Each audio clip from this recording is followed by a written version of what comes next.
This is not a cold war, this is a cold countdown. Vladimir Putin has drawn a nuclear red line and dares the world to cross it. His deputy says if Ukraine uses a dirty bomb, Russia will respond with a clean one, nuclear, fast and final.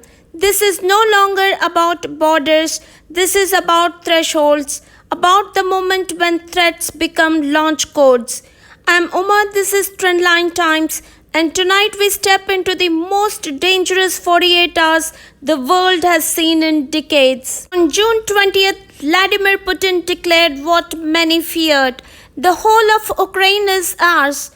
He was not bluffing. He said Russia could take Sumy, a major Ukrainian city near the border, not someday, soon. Then came Medvedev, Putin's deputy and long-time ally. His words shook the silence.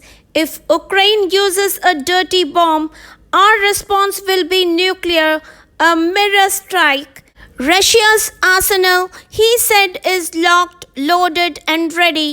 And this is not a drill. Putin's demands are clear: no NATO for Ukraine, no surrender of occupied land, no dirty weapons or else.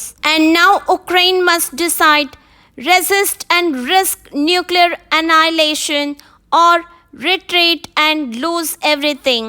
The UN is silent, NATO is monitoring closely, but Russia's message is loud. They no longer fear Western red lines because in their eyes they already crossed them.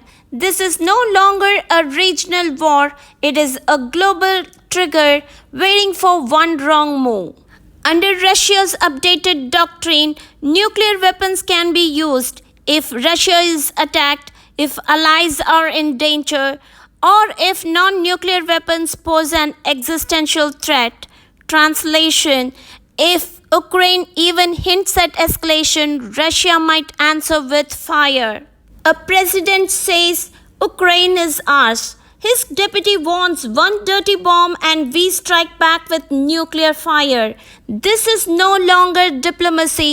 This is doctrine written in missiles and silence. When warning sounds like ultimatums and red lines fade into smoke, the question is not if the world responds, it is who survives the response. We are not just witnessing war, we are standing on the edge of something darker, something irreversible. I'm Uma, this is Trendline Times. We stay with the truth until the